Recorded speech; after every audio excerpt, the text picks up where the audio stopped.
Hello everyone, in this video we're going to discuss about the Tughlaq dynasty and ये lecture Satish Chandra की medieval India part first से prepare किया गया है। बड़ा इंपॉर्टेंट है अगर आप यूपीएससी की तैयारी करें, यूजीसी नेट या बाकी एग्जाम्स की तैयारी करें। अगर आप चैनल पे नए हैं तो चैनल को सब्सक्राइब कर दीजिएगा। So let's begin. So this little bit of me. So Tughlaq dynasty का इंट्रोडक्शन देखते हैं। तुगलक डायनेस्टी के समय पे हम देखेंगे या तुगलक रूल के समय पे हम देखेंगे बहुत सारे socio economic and administrative changes आए जो कि बड़े इंपॉर्टेंट थे। हालांकि ये चेंजेस की शुरुआत हो चुकी थी इसके पहले वाली डायनेस्टी यानी कि खिलजी डायनेस्टी से ही, जो कि हमने अपनी लास्ट वीडियो में डिस्कस किया हुआ है। सो वीडियो देख लीजिए अगर आपने नहीं देखे। सो खिलजी डायनेस्टी में बहुत सारे मार्क चेंजेस हमें देखने को मिले, वो इस डायनेस्टी में कंटिन्यू रहे, बल्कि कुछ नए चेंजेस भी हमें देखने को मिले जो हम देखेंगे।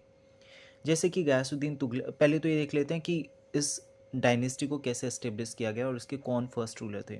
सो गयासुद्दीन तुगलक जो थे वो फर्स्ट रूलर थे इसके, एंड वो अलाउद्दीन खिलजी के टाइम पर गवर्नर रहे थे पंजाब के। एंड उन्होंने मंगोल के इन्वेजन्स में भी अलाउद्दीन खिलजी का सपोर्ट किया, एंड अलाउद्दीन खिलजी के साथ रहे वो मंगोल इन्वेजन्स के दरमियान भी। लेकिन अलाउद्दीन खिलजी के चले जाने के बाद और उनके वीक हो जाने के बाद उनके जो सक्सेसर्स आए जो वीक थे, एंड जो उनका लास्ट सक्सेसर था खुसरो खान, उसको इन्होंने डिफीट कर दिया, उसका मर्डर कर दिया और फिर अज्यूम कर लिया थ्रोन 1320 में। और इसी तरह से खिलजी डायनेस्टी का एंड हुआ, एक नई डायनेस्टी की शुरुआत हुई दिल्ली सल्तनत में, और वो थी तुगलक डायनेस्टी। सो गयासुद्दीन तुगलक और मोहम्मद बिन तुगलक दो इंपॉर्टेंट रूलर्स हैं। हालांकि फिरोज शाह तुगलक भी एक इंपॉर्टेंट रूलर है, बट शुरुआत जो हम देखेंगे इंपॉर्टेंट चेंजेस जो इनके रूल के दरमियान आए वो देख लेते हैं।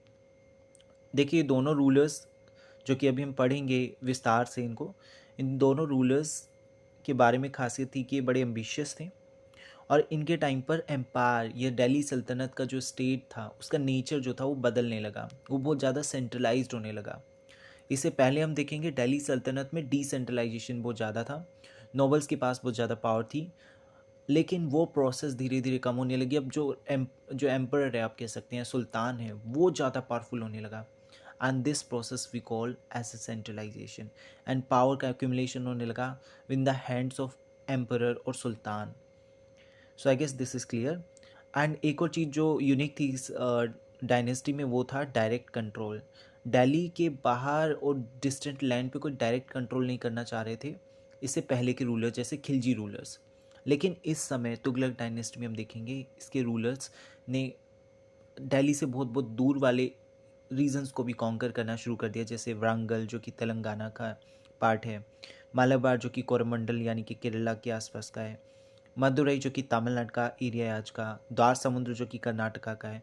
ये सारे मोस्टली एरियाज पूरे सदर्न इंडिया में लाई करते हैं, जो कि बहुत दूर हैं दिल्ली से, क्योंकि दिल्ली नॉर्थ इंडिया में सिचुएटेड है।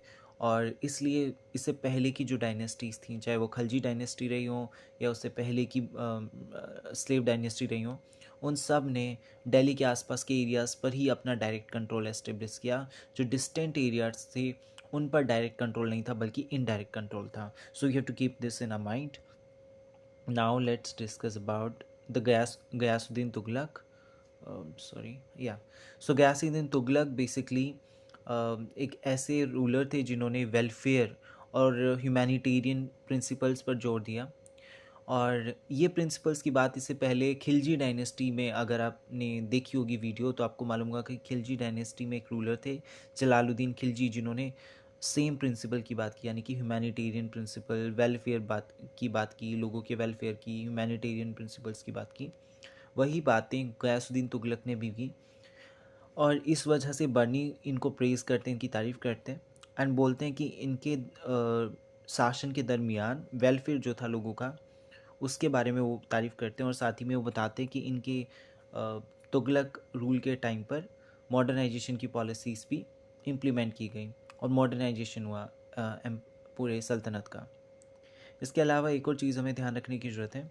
हालांकि गयासुद्दीन तुगलक एक स्टॉन्च मुस्लिम थे, ये सारी इस्लामिक प्रैक्टिसेस को फॉलो किया करते थे, लेकिन इसी के साथ ये मानते थे कि जो शरिया में मेंशन है कुछ नैरो इंटरप्रिटेशन, जो कि कुछ ग्रीडी थियोलॉजिस्ट हैं। थियोलॉजिस्ट बेसिकली जो आप कह सकते हैं उलमास वो लोग होते थे जिनका काम होता था जो रूलर होते थे उनको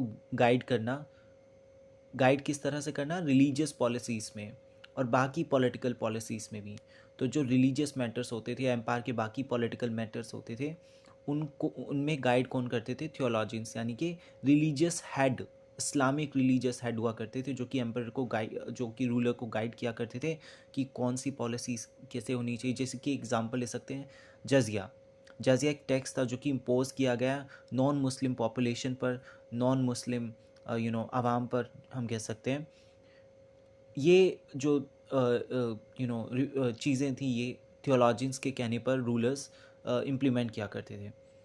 तो थियोलॉजियंस बेसिकली बड़ा इंपॉर्टेंट रोल प्ले करते थे, लेकिन क्योंकि हम देख चुके हैं इस समय सेंट्रलाइजेशन की प्रोसेस हो रही है और रूलर बहुत पावरफुल हो रहा है, तो रिलीजन जो कि एकमात्र ऐसा सोर्स था जो कि रूलर को कंट्रोल करता था, रूलर चाह रहे थे उसको भी ये हटा सकें, मतलब उसको भी धीरे धीरे कमज़ोर कर सकें और ख़ुद सारी पावर को अज्यूम कर लें। और यही काम अलाउद्दीन खिलजी ने भी किया था अपने रूल के टाइम पर।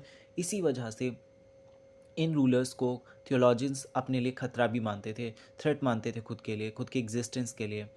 और काफ़ी स्टॉन्च मुस्लिम जो उस समय के रहे हिस्टोरियंस, जैसे कि बर्नी, वो इनकी बुराई भी करते हैं कि जैसे कि अब हम देखेंगे कि इन्होंने वो ये बताते हैं कि इन्होंने रिलीजियस पॉलिसीज़ को इम्प्लीमेंट नहीं किया और रिलीजन को ध्यान में नहीं रखा। वो सारी तरह से इनको नेगेटिवली पोर्ट्रे करते हैं, जितने उस समय के स्टॉन्च मुस्लिम स्कॉलर्स रहे या हिस्टोरियंस रहे।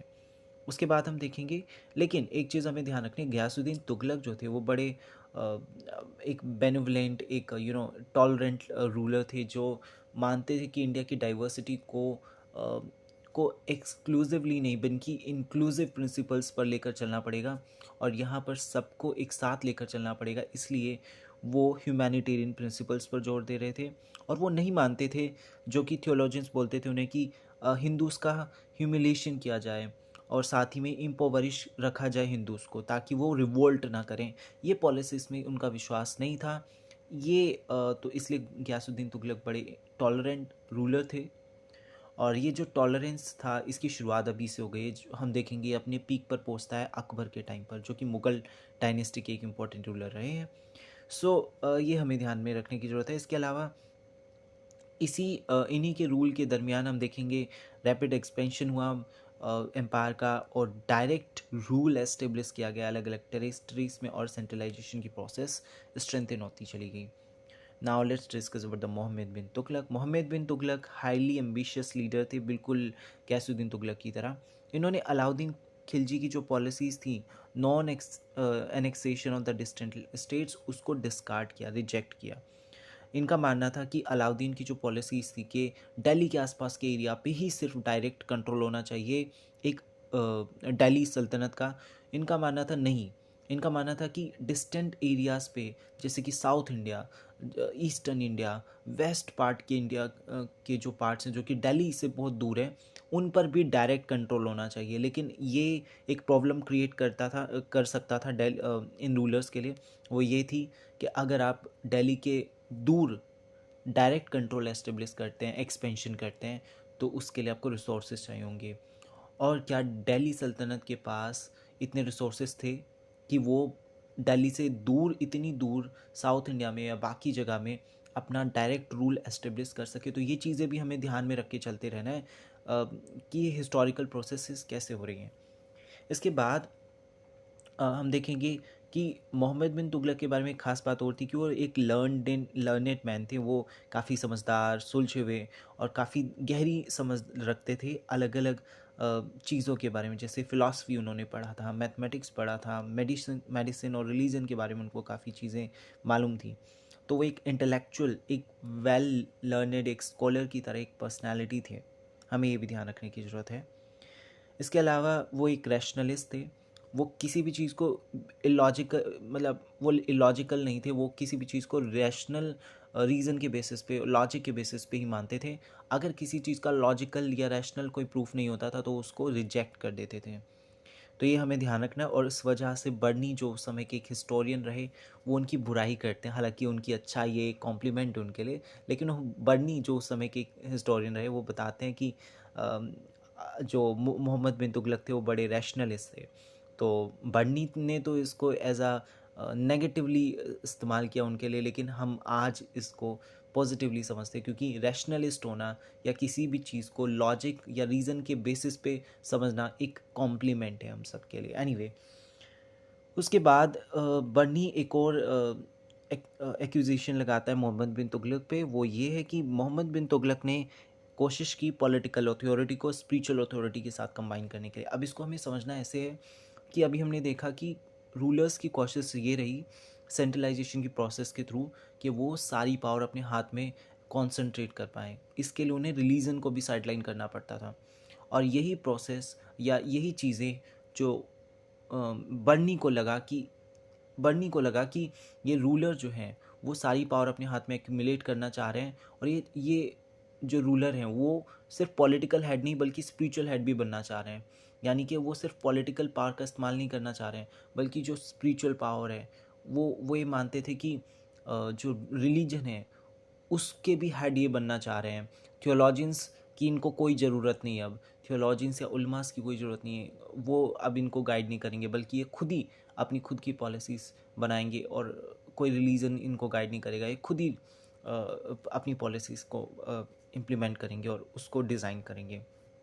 सो we have to understand this. And ये जो स्पिरिचुअल और पॉलिटिकल अथॉरिटी है बड़ा इंपॉर्टेंट। देखिए एक और चीज़, उस समय जो रिलीजन था वो अलग अलग स्फेयर्स में बड़ा प्रोमिनेंट था, डोमिनेंट था। जैसे कि अगर पॉलिटिक्स की बात करें, उस समय पॉलिटिकल आइडियोलॉजी काफ़ी हद तक इन्फ्लुएंस थी रिलीजन से, सोशल कस्टम्स इन्फ्लुएंस थे रिलीजन से, बाकी बहुत सारी जगहों पर रिलीजन का बड़ा दबदबा हुआ करता था, और रिलीजन फेथ पर बेस्ड था, बिलीफ सिस्टम पर बेस्ड था। ये हमें ध्यान रखने की ज़रूरत है। तो रूलर कोशिश करते थे कि अगर उनको ज़्यादा पावर गेन करनी है तो उनको स्पिरिचुअल यानी कि रिलीजियस पावर भी गेन करनी पड़ेगी with political power. So we have to keep this in our mind. अब बात कर लेते हैं बर्नी और इब्न बतूता के एक और एक्विजिशन की, एक और दावे की। वो मानते थे कि मोहम्मद बिन तुगलक ने काफ़ी रिवॉर्ड्स दिए, लेकिन साथ ही में काफ़ी पनिशमेंट्स भी दी, और इनके हिसाब से काफ़ी सो कॉल्ड लो बॉर्न पीपल को हाई पोजीशंस दी, यानी कि उन लोगों को हाई पोजीशंस दी गई जिनको लो बॉर्न समझा जा रहा है, ऐसा समझा जा रहा है जो कि बड़े हम्बल बैकग्राउंड से आ रहे हैं। तो ये हमें ध्यान रखना है, और ये अपने आप में एक बड़ी अनोखी चीज़ है, क्योंकि इस समय हम देख रहे हैं कि जो पॉलिटिकल पावर है या जो एरिस्टोक्रेसी में जो मोस्टली लोग हैं वो बड़े बड़े घरानों से आते थे, बड़े बड़े एलीट घराने से, बड़े एलीट पोजीशंस पर आते थे, बड़े एलीट बैकग्राउंड से। लेकिन इस समय तुगलक हो या इनसे पहले खलजी, ये चीज़ें धीरे धीरे चेंज होने लगी। अब लो बोर्न समझे जाने वाले लोग, हम्बल बैकग्राउंड से आने वाले लोगों को भी हाई पोजीशंस ग्रांट की जाने लगी। मोहम्मद बिन तुगलक ने, हालांकि ये मिस्टिज्म में विश्वास नहीं रखते थे, लेकिन फिर भी इन्होंने सूफ़ी संस को काफ़ी रिस्पेक्ट की, और ये फर्स्ट सुल्तान थे दिल्ली सल्तनत के जिन्होंने मोइनुद्दीन चिश्ती की टॉम को विज़िट किया, जो कि अजमेर में है। मोइनुद्दीन चिश्ती जो कि इंडिया में चिश्ती सिलसिले के फर्स्ट सूफ़ी संत रहे हैं, उनकी दरगाह को इन्होंने विज़िट किया। So we should keep this in a mind, this can be asked in any competitive exam. Then Mohammad bin Tughlaq जो कि क्योंकि हमने डिस्कस किया ये बड़े टॉलरेंट थे तुगलक रूलर्स, तो इन्होंने जोगीज हैं जो कि एंड सेना संत हैं, जेना संत जो हैं उनको, उनके साथ इनका एसोसिएशन था। और एक जैसे जेना संत का एग्जांपल ले सकते हैं, राजशेखरा, जीना प्रभा सूरी, ऐसी संत के साथ इनका उठना बैठना रहा, काफ़ी रिलेशंस रहे। इसके अलावा इन्होंने जीना टेम्पल्स विज़िट किए और उनको ग्रांट्स भी दिए, जो कि बड़ा इंटरेस्टिंग है, क्योंकि देखिए इट्स टू एक इस्लामिक रूलर के लिए बड़ा यू नो क्योंकि इस्लाम अलाउ नहीं करता है बाकी रिलीजियस आइडेंटिटीज़ या बाकी you know anyway, but we have to understand कि ये बड़ा टॉलरेंस दिखाता है उन रूलर्स का। एंड साथ ही में हम देखेंगे कि हिंदू फेस्टिवल्स भी उन्होंने सेलिब्रेट किए थे, जैसे Holi is one of them.